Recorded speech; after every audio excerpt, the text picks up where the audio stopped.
de la unidad 2 en el tema 5.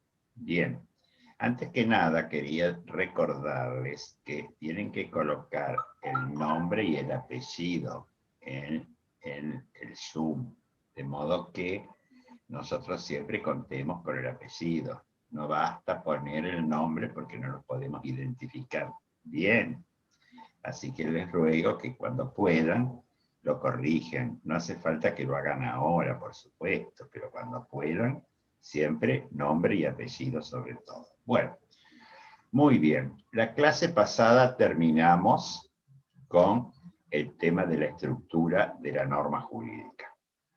Quiere decir que ya ingresamos en un terreno muy importante de los aspectos estructurales del derecho.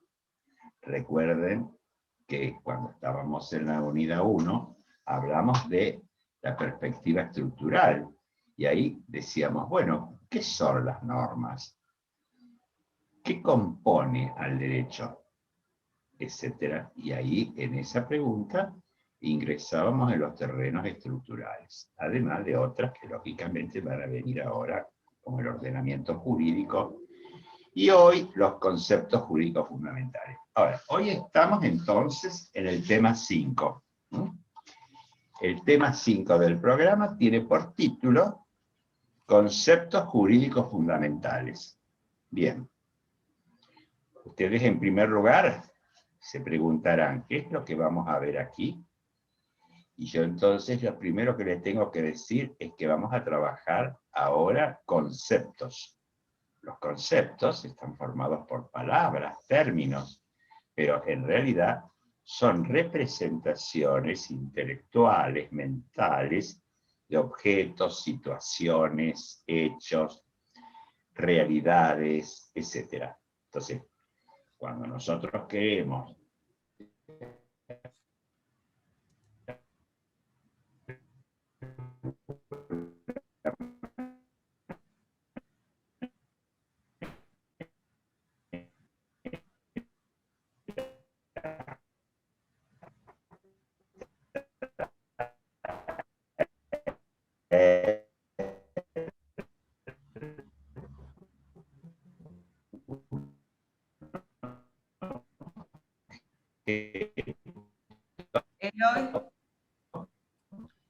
Eloy, tenés como muy inestable la conexión. hablar de su concepto, por ya ejemplo. Eloy, lo último que dijiste no se te escuchó porque se fue la conexión. Y ahí tampoco, a ver. Se desconectó.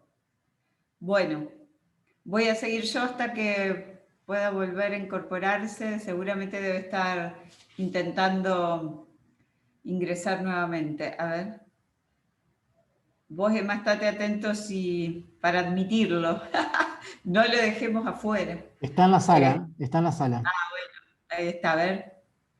Hola, Eloy, ¿volviste? Sí, volví, se me había ido el aire. Tuve como un bajón en el sistema, no sé qué pasó.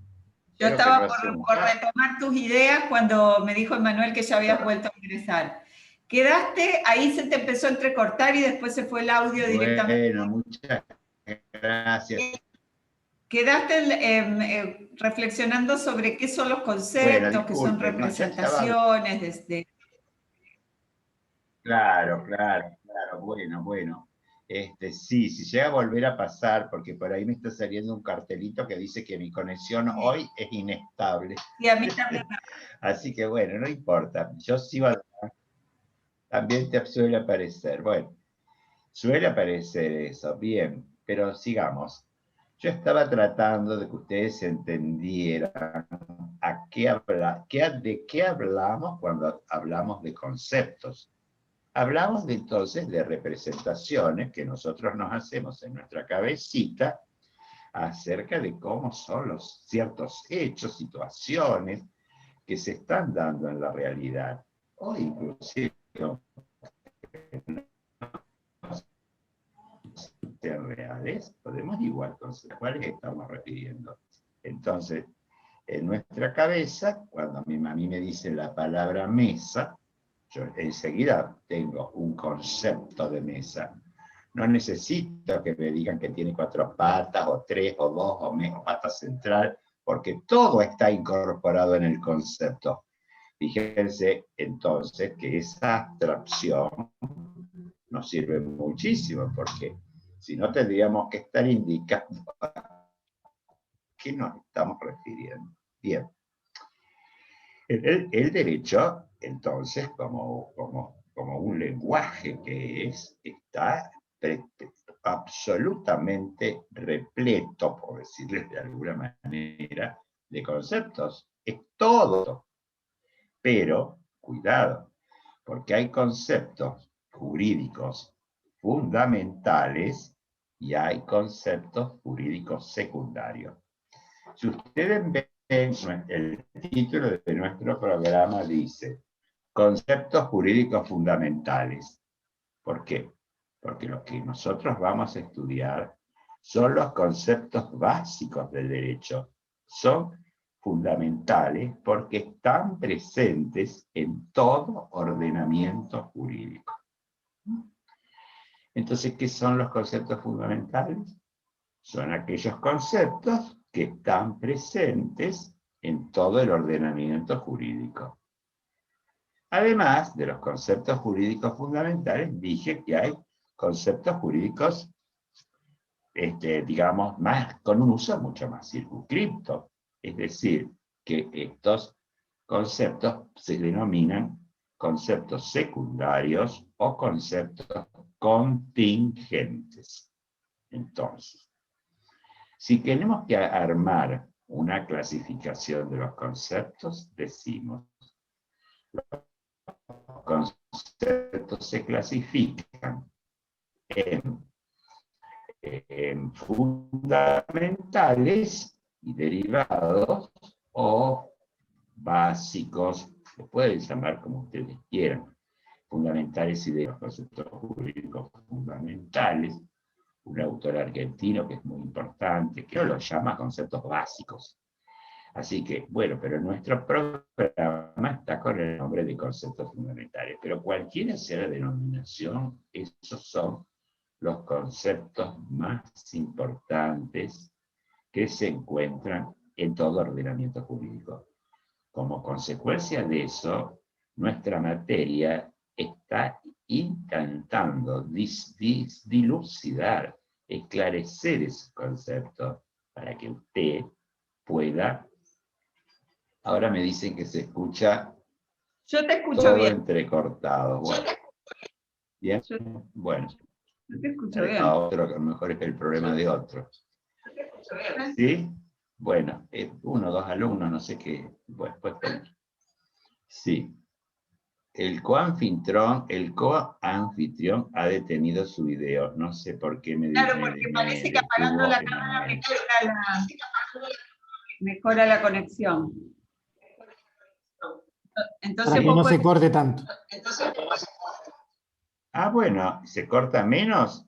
Sí. Bueno, entonces, aunque no me vean, me escucharán. Ahora es mucho mejor.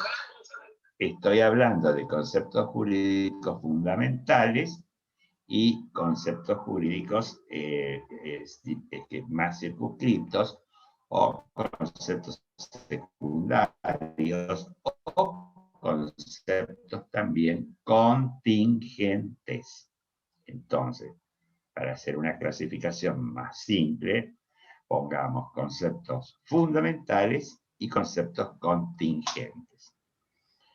Justamente, si son fundamentales, dije que se encuentran en todo ordenamiento jurídico, mientras que los conceptos contingentes que tiene el derecho, en una enorme cantidad, millonésima cantidad de conceptos, que son los que justamente ustedes van a estudiar durante la carrera. Bien, esos conceptos que llamamos contingentes pueden o no estar en un ordenamiento jurídico, pero no afectan el que sea un ordenamiento. Les pongo algún ejemplo. Por ejemplo, conceptos jurídicos contingentes son la sociedad anónima, el matrimonio, es decir, en virtud del cual es muy probable que podamos tener órdenes jurídicos que no tienen matrimonio, no tienen regulado el matrimonio. Por ejemplo, nosotros hasta hace varios años no teníamos en la Argentina regulado el matrimonio, digamos, de personas del mismo sexo, el matrimonio igualitario. Claro, igualitario. Entonces, fíjense ustedes que eso no estaba, pero había orden jurídico igual. Puede haber entonces un orden jurídico sin adopciones, por ejemplo. Puede haber un orden jurídico donde no esté penada la estafa o el robo o el hurto. Puede existir eso. Lo que no puede existir es un orden jurídico sin los conceptos jurídicos fundamentales. ¿Y dónde van a encontrar ustedes los conceptos jurídicos fundamentales? Miren, en el primer lugar que están es en el programa. Yo ahora no les puedo mostrar el programa porque no me ven, pero léanlo ustedes al programa.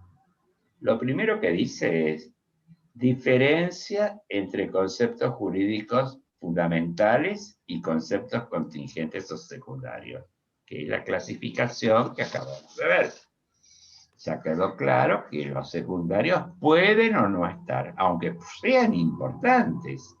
Por ejemplo, la adopción es una institución muy importante, pero puede o no estar en un ordenamiento jurídico, en un conjunto de normas, o en un Estado, o en las normas de un Estado. Puede no estar.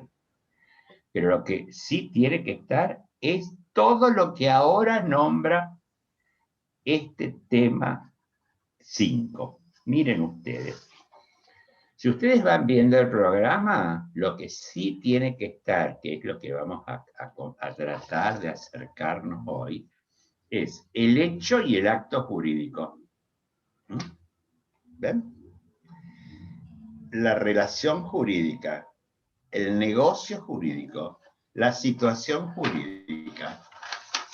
Sigo, el sujeto de derecho, el derecho subjetivo, el deber jurídico, la sanción. Puede haber algún otro más por ahí. Pero con estos es suficiente.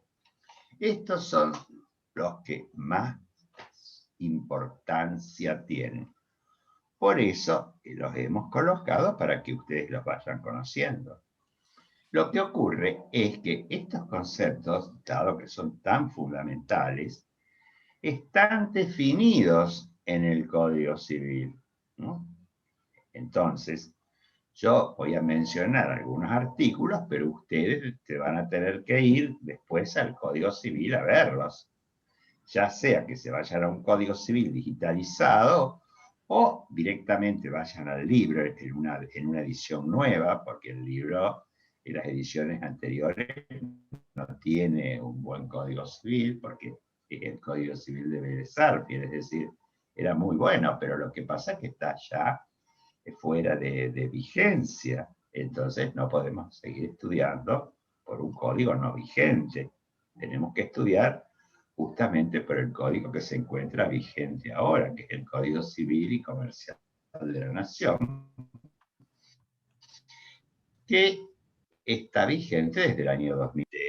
Miren el código, los textos, van a ver que es permanente la referencia al Código Civil.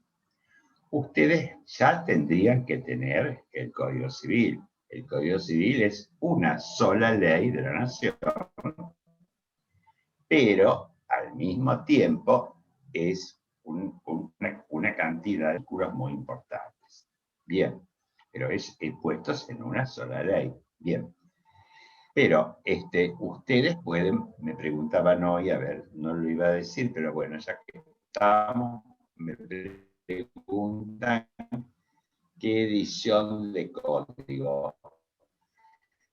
Nosotros en general les recomendamos en primera que sean más accesibles para ustedes. A partir de ahí, casi todas las marcas de imprentas y demás tienen sus distintos códigos publicados, Pero cuidado, porque hay algunos códigos comentados que en este momento valen mucho, mucho dinero.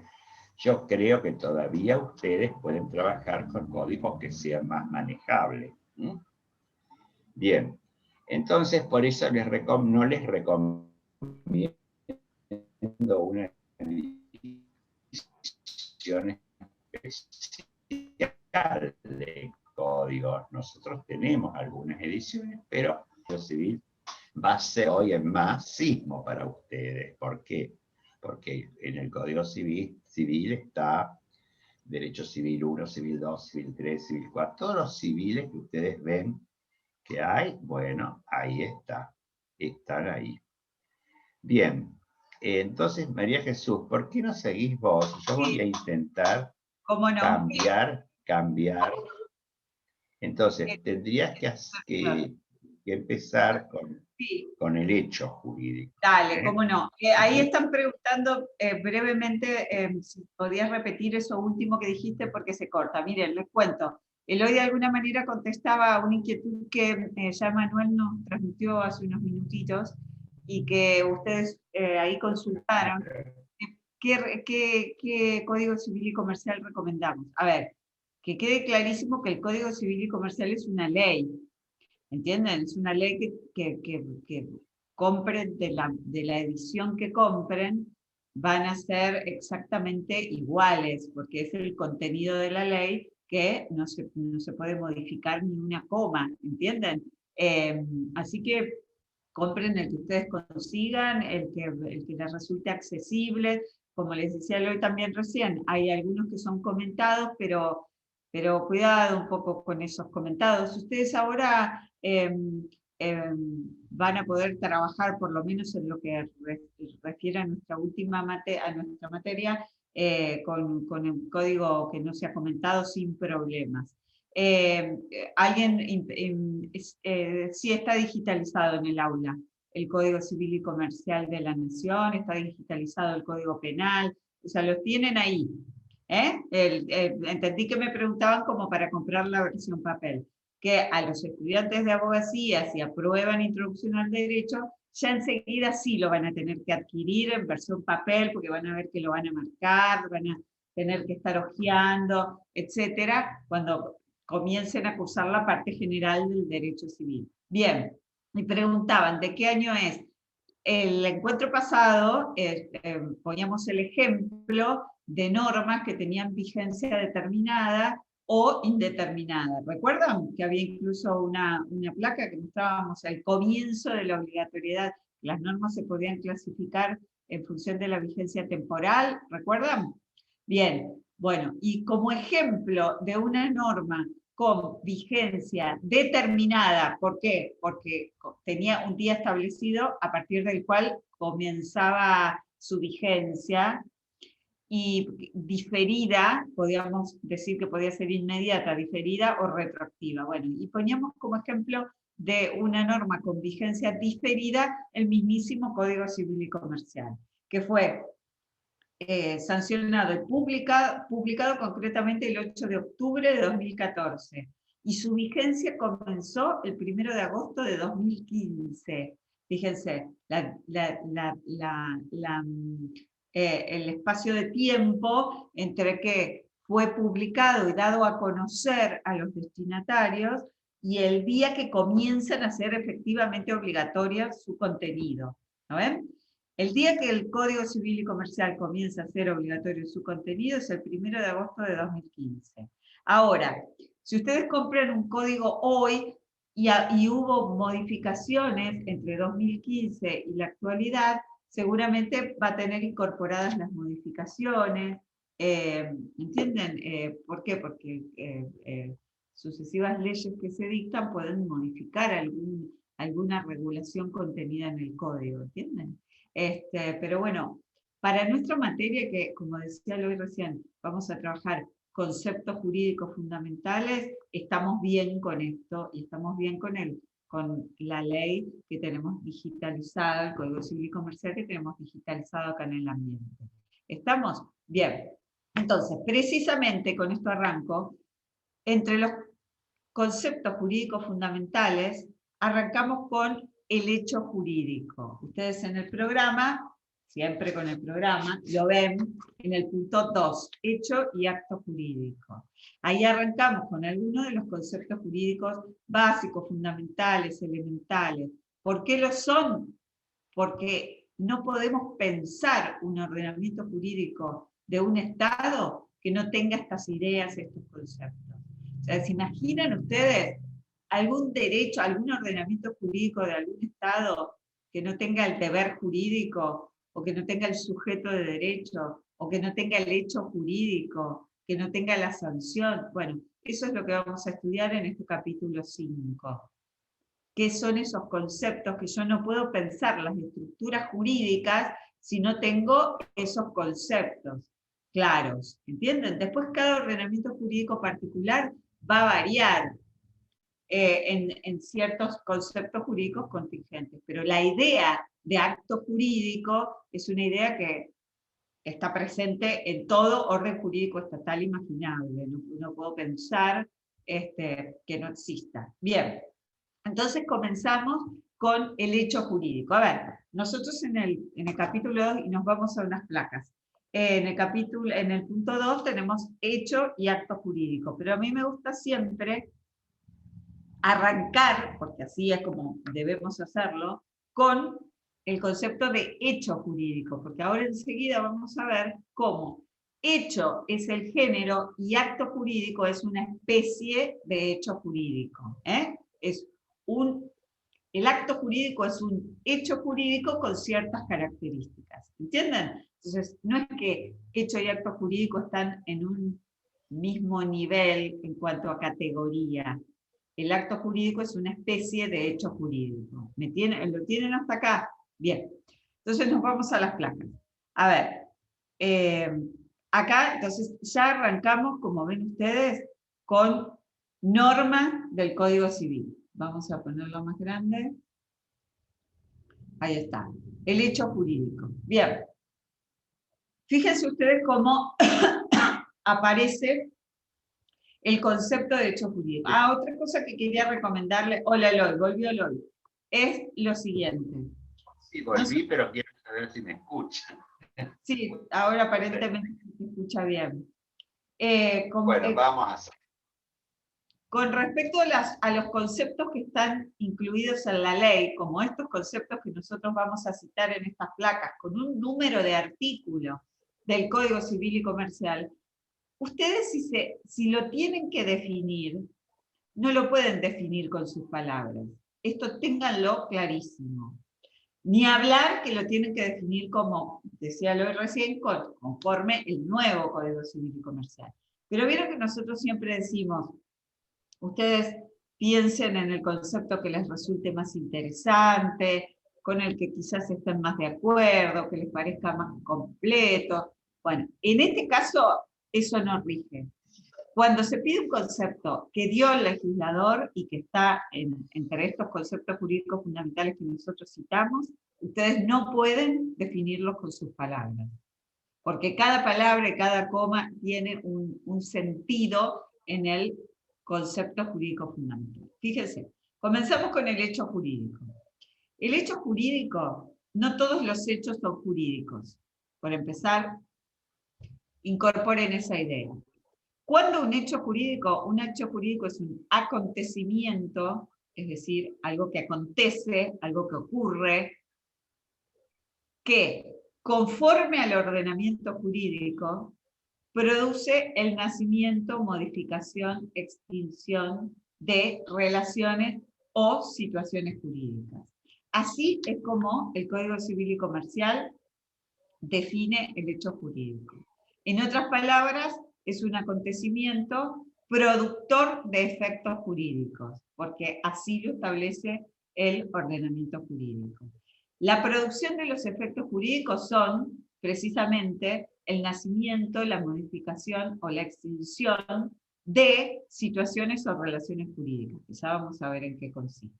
Por eso, los hechos jurídicos hay quien los clasifica en hechos constitutivos, hechos modificatorios o hechos extintivos, según los efectos que produzcan estos hechos sean el nacimiento, la modificación o la extinción de situaciones o relaciones.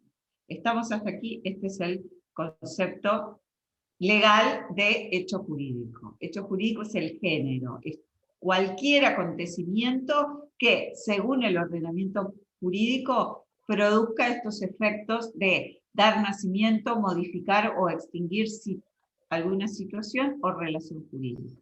¿Estamos bien? Esto sí lo tienen que estudiar de memoria, pero no solo de memoria, porque la memoria interviene siempre en el proceso de conocimiento, aunque lo que no está bien es que se pretenda aprender un concepto solo por memorizarlo, ¿entienden? Entonces ustedes sí tienen que...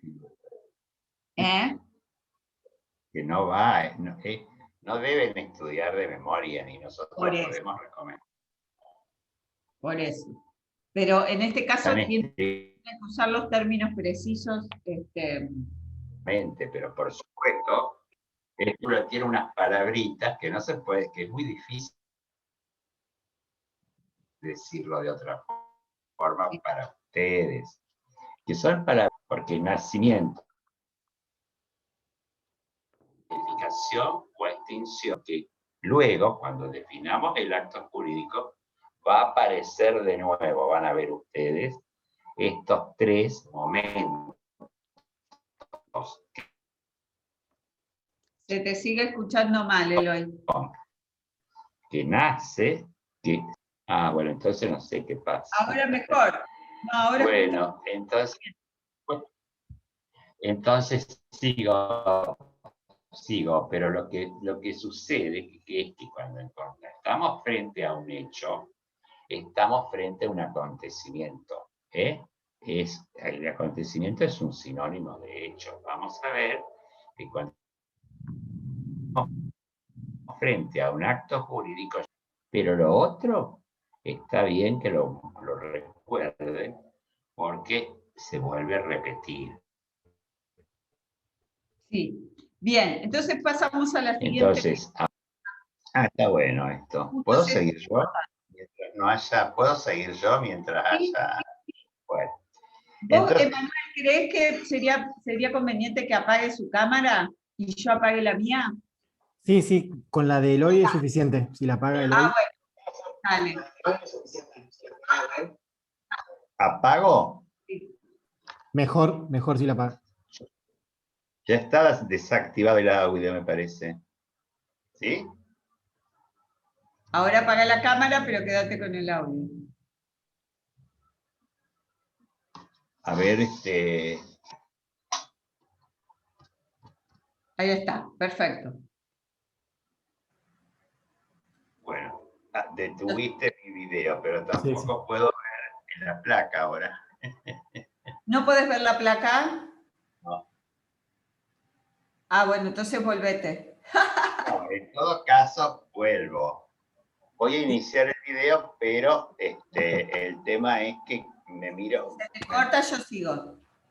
Bueno, pero vamos a poner la placa, porque para poder... que yo no quiero tener ningún error en eso. La placa yo no la veo ahora. Ah, pero está la placa, ¿eh? Sí, ya lo sé. Pero resulta que ahora... Todos los demás la ven, ¿no es cierto, Emma? Estoy viendo mi cara, Sí, gracias. se ve bien, se ve bien. A ver, ahora no, salí de la pantalla completa y... A ver, voy a regresar.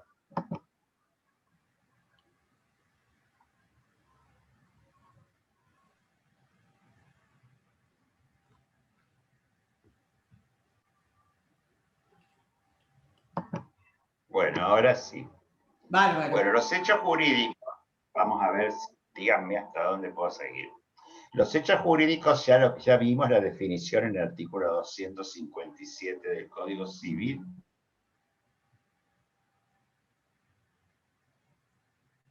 Comercial. Y ya sean naturales o humanos, es decir, que no todos los hechos jurídicos son hechos producidos por el hombre. A veces hay ciertos hechos que son producidos por la naturaleza.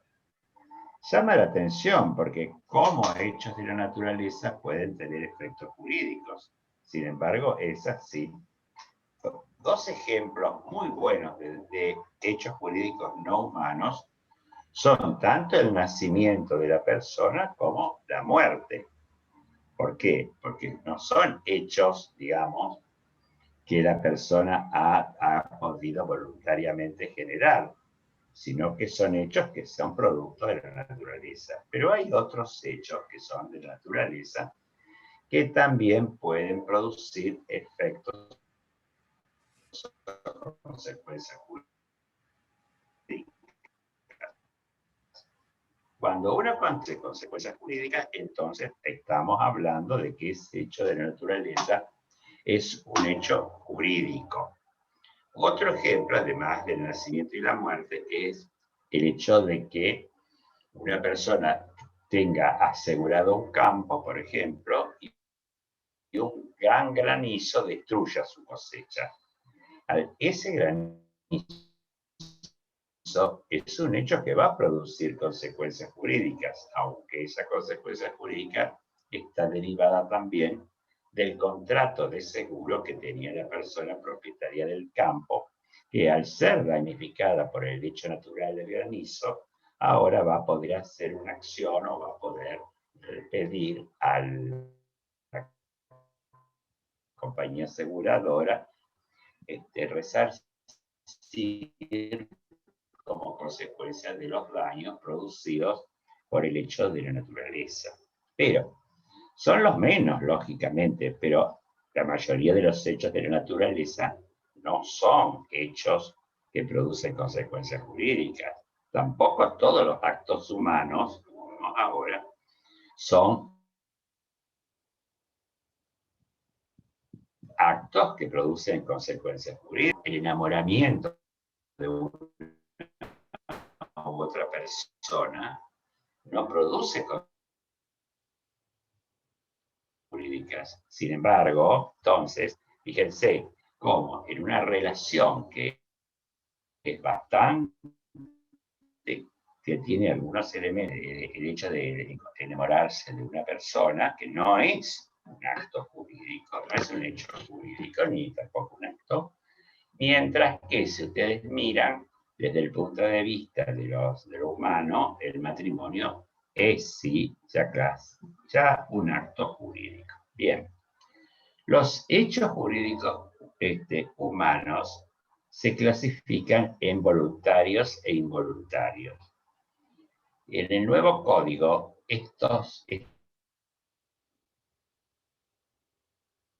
clasificación y si ustedes ven en el Código Civil, los hechos humanos, voluntarios o involuntarios, están definidos como si fuesen actos voluntarios o involuntarios. Los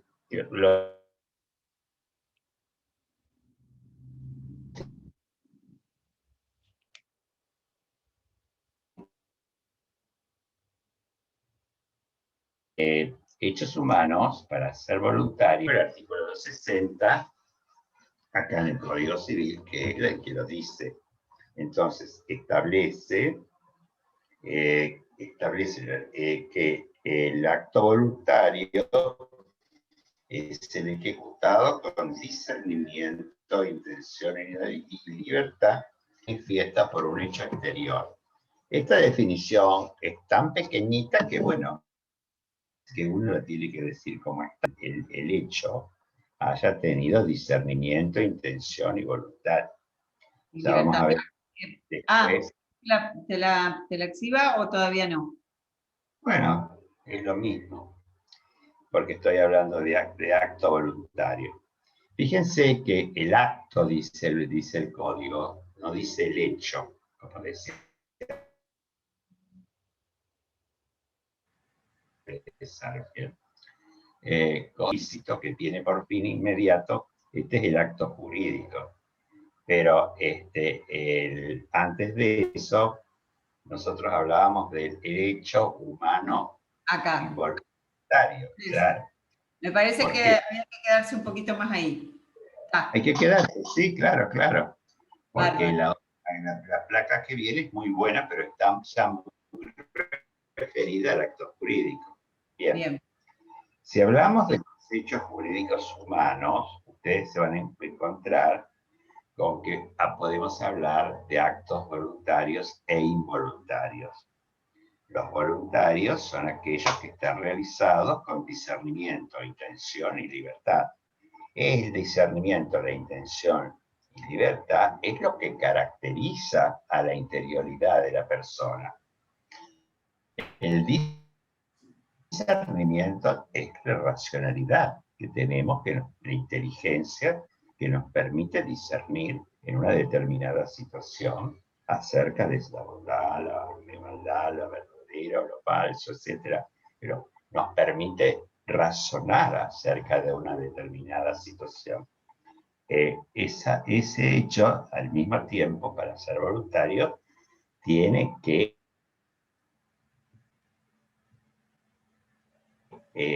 ser propio de que quererlo al acto de alguna manera. Y finalmente, ese sujeto debe estar obrando con libertad, no accionado, por ejemplo, por otra. En el artículo siguiente, en el artículo 265, los hechos jurídicos humanos involuntarios, perdón, dije 65, dije 261. El que sería el acto involuntario, el código habla del acto que ha sido realizado con falta de discernimiento involuntario, realizado sin libertad, por ejemplo, por coacción, o el que inclusive el que fuera realizado sin voluntad, porque realmente sería, y no le faltaría uno de los elementos de la interioridad. No sé si enfaticé que además el hecho también realizado con discernimiento, intención y libertad, pero también tiene que presentar una modificación en el mundo exterior. Esto se vincula con lo que ya hemos hablado cuando hablábamos de la acción humana. No basta que el hecho tenga, o el acto tenga la voluntariedad, sino que también es necesario que se manifieste exteriormente. Bien, hay que destacar esto porque el derecho requiere tanto la interioridad como la exterioridad, como vimos en la unidad anterior,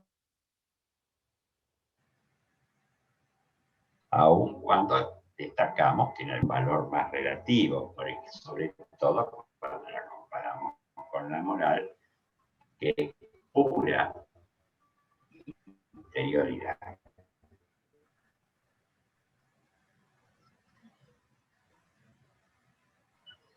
Bien, en el artículo, las personas que podrían realizar un acto que se considerara involuntario,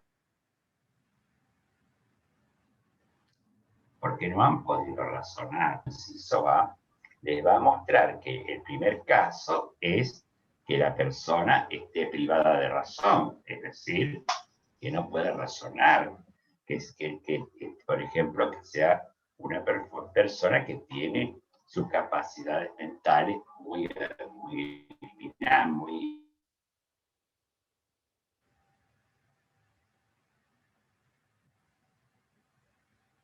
minadas o muy disminuidas. El inciso B habla de la persona menor de edad que no ha cumplido 10 años, es decir, un niño se supone que no ha cumplido los 10 años, se supone que cuando realiza un acto ilícito no tiene discernimiento.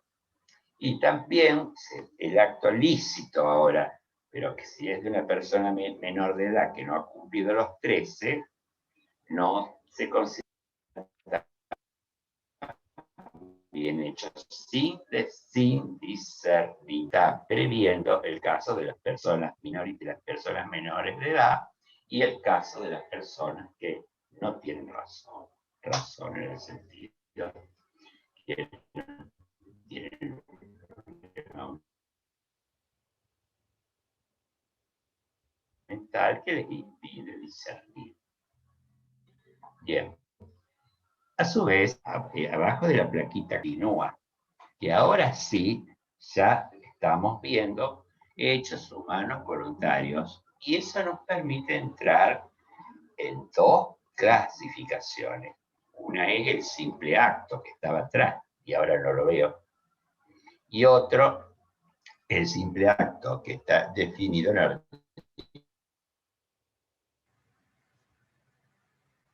artículo 258. El artículo 258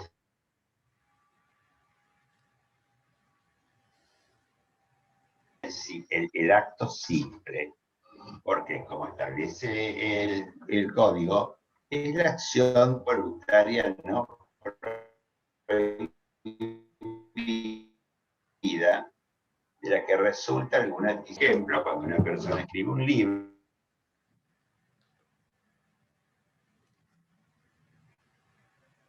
realiza un simple acto, que tiene Eloy, se te está pero cortando es un hecho también.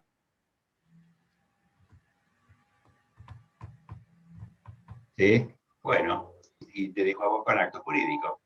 Sobre los hechos, es bueno también decir que los hechos pueden clasificarse en lícitos e ilícitos. Así lo hacía Vélez Sarsfield.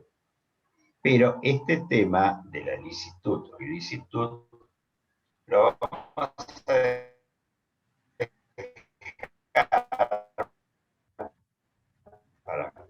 para más tarde o para la clase que viene, al acto jurídico propiamente dicho. Y ahí entonces se va a poder hacer bien la comparación entre hecho jurídico y acto jurídico.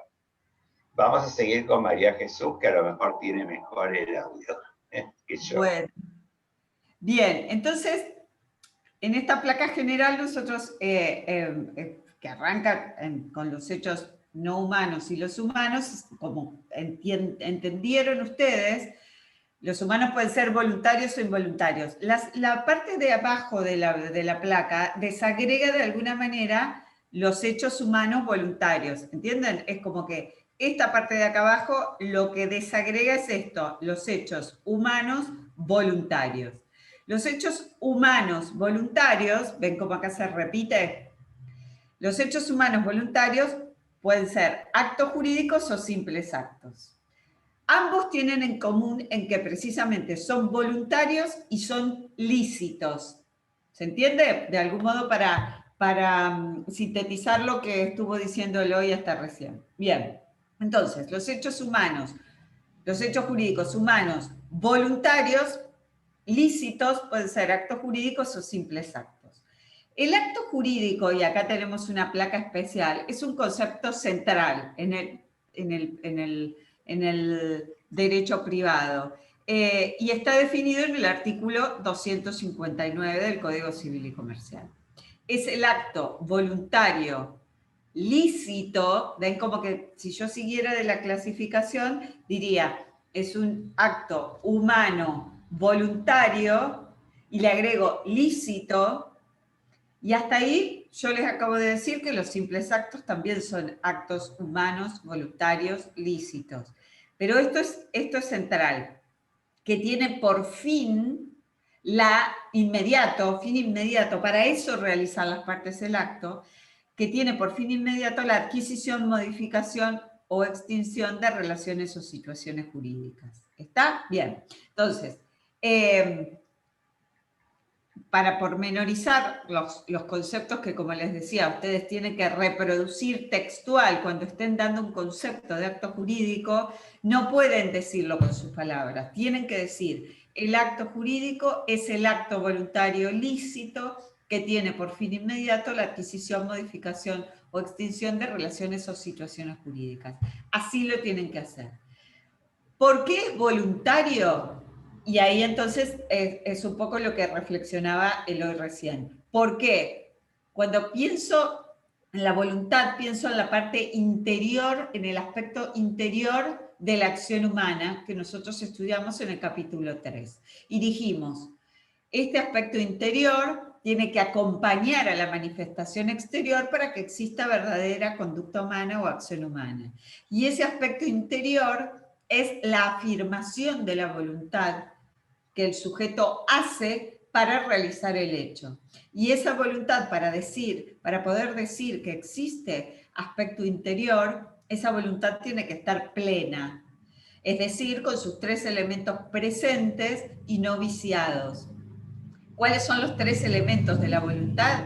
El discernimiento, la intención y la libertad.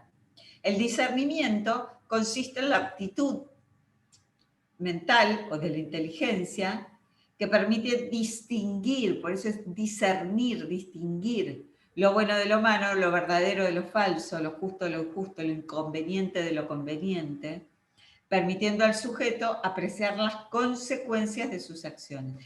Ese proceso mental que el sujeto puede hacer es el discernimiento. O sea, puede anticiparse a las opciones, verdadero, falso, conveniente, inconveniente, bueno, malo, y proyectar en cuanto a la consecuencia que pueda tener esa acción. Así se llama el discernimiento para abrevia.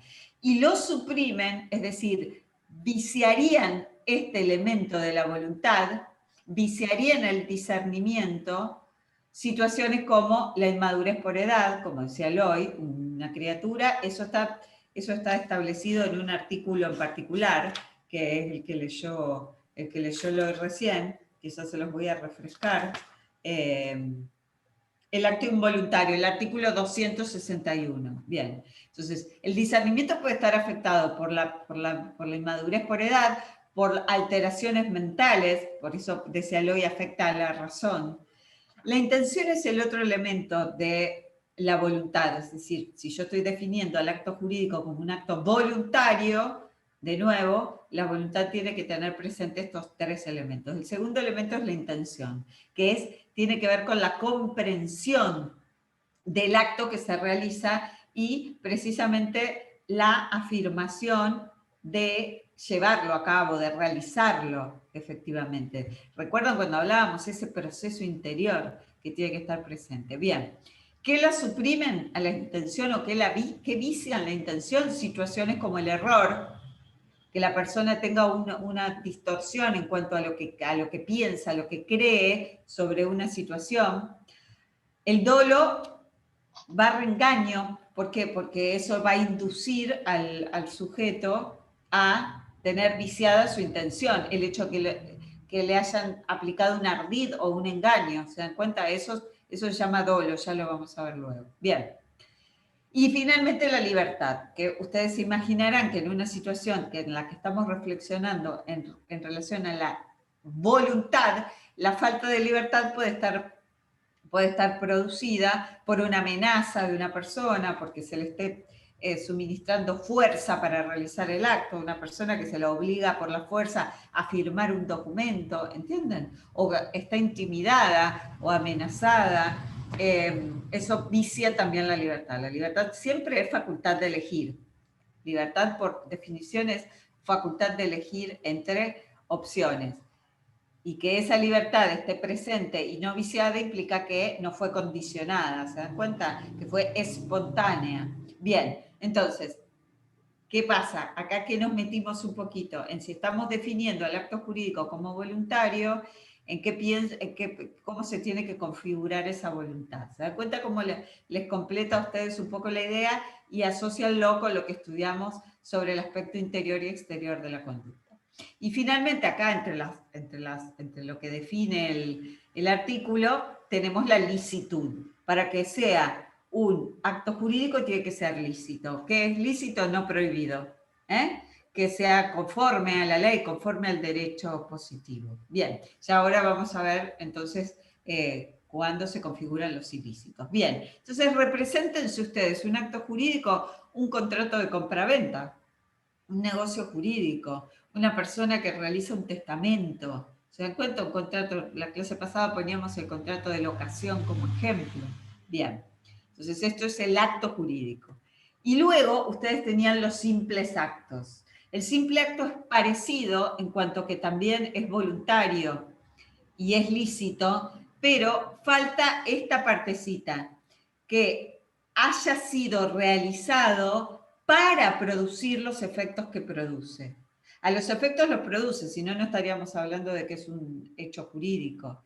Ahora, esos efectos los produce y es voluntario y es lícito, pero no fueron inmediatamente buscados. Él hoy ponía el ejemplo de quien hace la creación de una obra literaria, o él mismo cuando se puso a trabajar para crear este libro de la cátedra.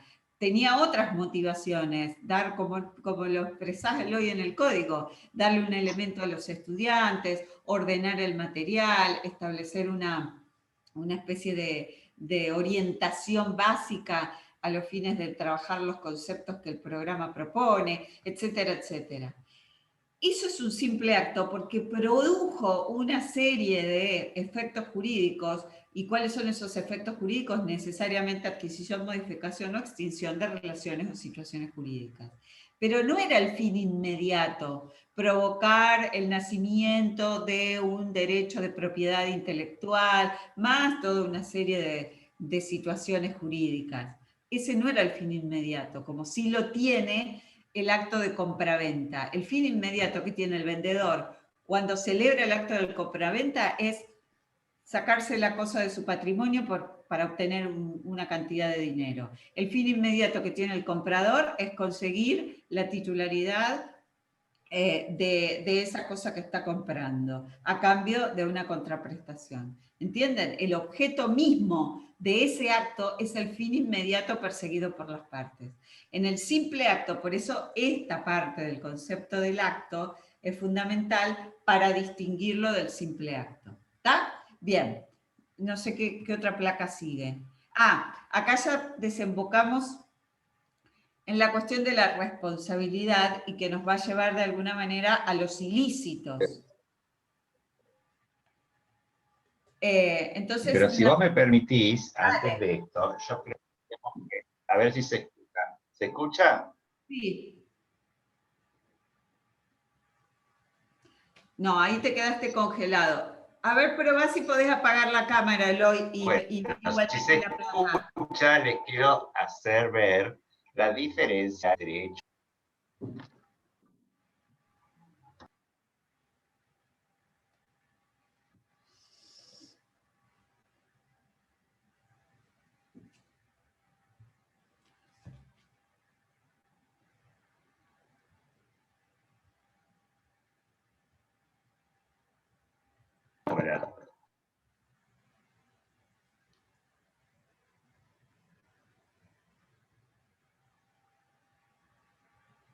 Perfecto.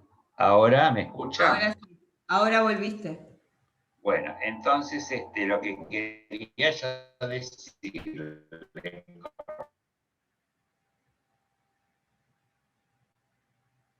con relación a los hechos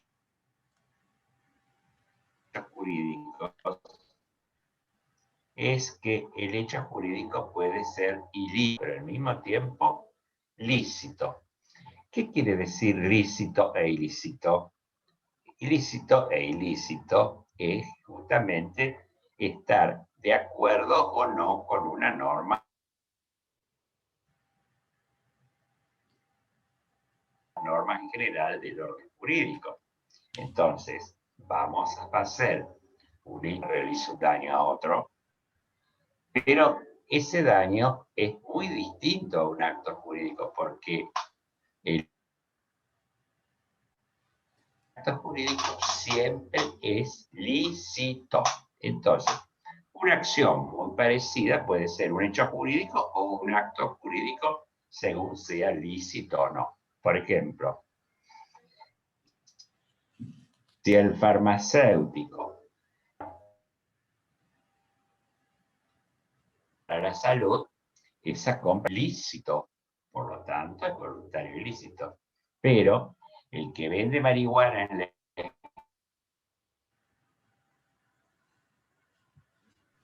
a cualquiera que es un hecho ilícito, es un hecho jurídico ilícito, es decir, un hecho que daña a alguien.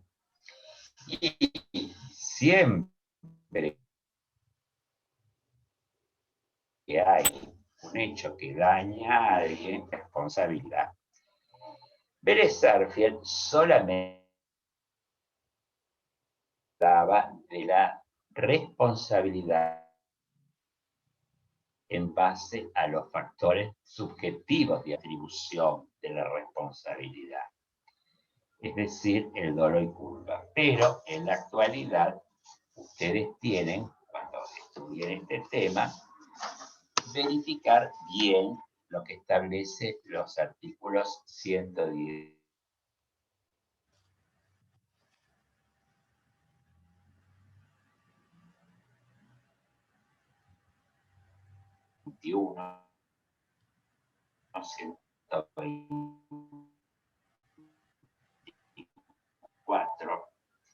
¿Por qué? Porque así hay un cumplimiento de un hecho.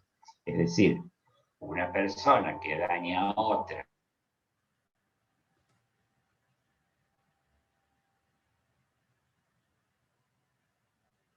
que ha violado el deber de dañar, por ejemplo, con un golpe de puño, tiene responsabilidad civil por el daño. Pero lo más importante, también una persona que ha incumplido una obligación, por ejemplo, ha comprado un bien y no lo ha pagado a su debido tiempo, bien, lógicamente va a tener responsabilidad civil por eso. Y lógicamente se le va a atribuir el daño de acuerdo a criterios subjetivos.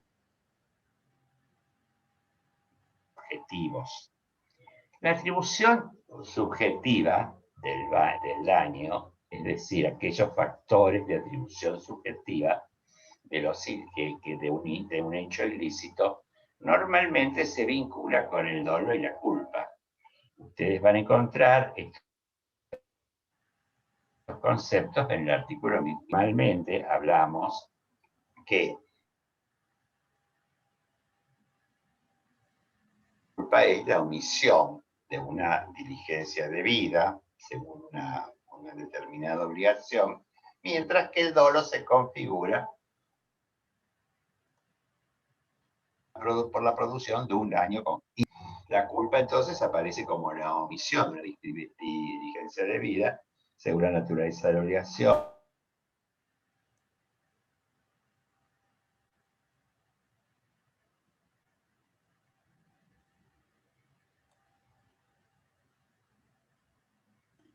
Ahora entiendo.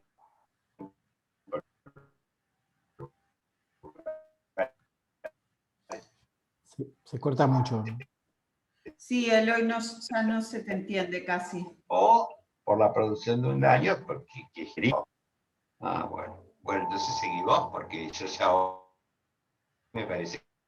Sí, muy cortado. Yo lo que propongo es que sigamos probando.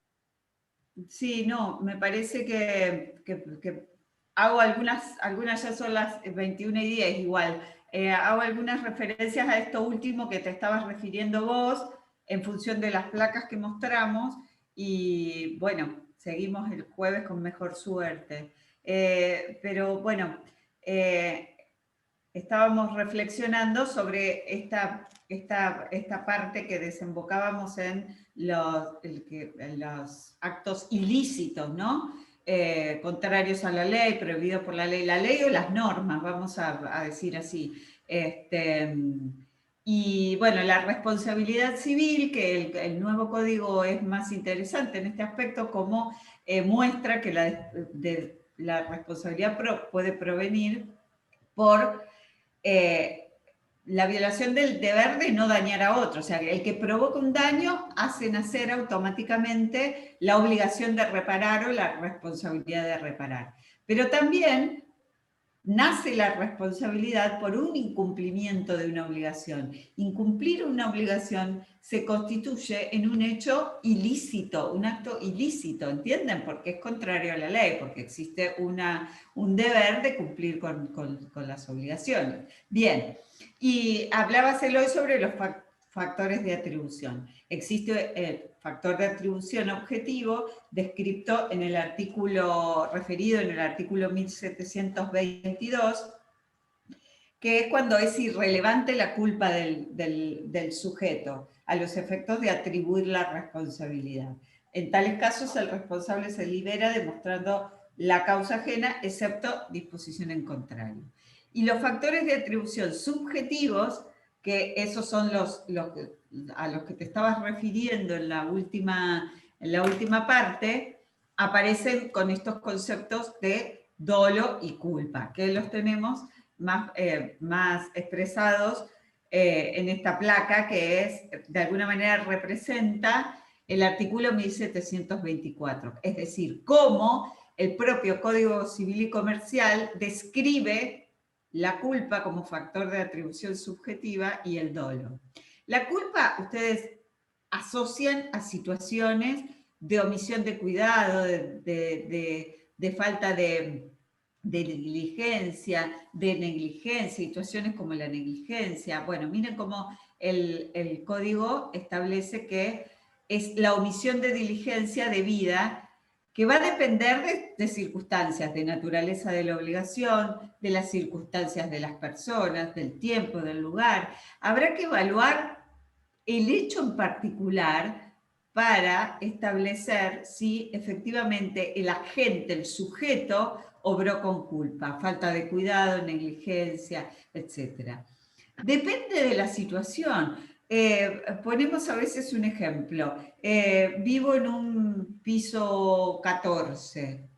Tengo un balcón en el que exhibo planteras que están con un soporte de hierro hacia afuera. ¿A ustedes les parece que si esa plantera se cae, no se configuraría una suerte de culpa que en el caso en particular, bueno, habrá que ver que si tengo el sujeto está poniendo un objeto que se puede convertir en riesgoso porque está del lado de afuera del balcón, mínimamente ese sujeto, según la circunstancia, tiene que chequear que ese soporte de hierro esté en condiciones. Después se verá si el factor viento, no viento, etcétera, pero el análisis de la situación concreta, la naturaleza de la obligación, las circunstancias, el tiempo, el lugar, etcétera, bueno, son variables o factores que intervienen en la idea de este factor de atribución subjetivo. La falta de cuidado, o por ejemplo, ustedes piensen, una persona que recién aprende a manejar. Bueno, ponerse en situación de conducir un vehículo en una avenida o en la ruta, bueno, ahí con la cuestión de aprender a manejar se supone, hay un tema, ¿no?, que se discute bastante, que es como que si uno tiene un carnet habilitante, ¿no?, para esa actividad, ahí interviene una autoridad que se supone que te dio el ok, como que tenés una destreza suficiente para realizar esa actividad. Pero bueno, en la cuestión de los accidentes automovilísticos y demás interviene muchísimo este concepto de culpa, ¿no? En la falta de cuidado, etcétera, la distracción, etcétera. Bien. Y el dolo aparece la producción de un daño de manera intencional, que se denomina dolo directo, o, fíjense la segunda flechita, con manifiesta indiferencia por los intereses ajenos. Entiendo que se refiere al dolo eventual, que es cuando la persona provoca un daño, no con la intención directa de provocarlo, como sería esta parte del dolo de manera intencional, sino que se lo representa como posible, no lo quiere, no lo busca de manera intencional, pero aún así lleva a cabo la acción. Por eso, indiferencia por los intereses ajenos. La figura del dolo eventual se asocia generalmente a la idea de, por ejemplo, quien corre una picada en una avenida, una picada de autos en una avenida, y provoca un accidente a una persona o daño a otros. No es que lo quería provocar, sin embargo, quien corre una picada en una avenida, en la vía pública, se representa ese resultado como posible, aunque no lo quiere. Eso no es culpa, eso es dolo. ¿Entienden? Bueno, hay unos matices, matices y situaciones bastante plurales, numerosas, pero en general así se configura la culpa y así se configura el dolo. Bueno, lo que sigue es la relación jurídica, que me parece que ya lo podríamos dejar para nuestro próximo encuentro y Bueno, redondearíamos. ahora escúchame, la parte de penal, ¿no No hay una placa para penal. tenías también una placa? Porque La hago para el jueves. bueno, porque lo que sí hay que decir, antes que terminemos, penal se sigue con este tema del dolo y la culpa. Ya no tiene uso en civil, pero sí lo tiene. Creo que ya podemos ir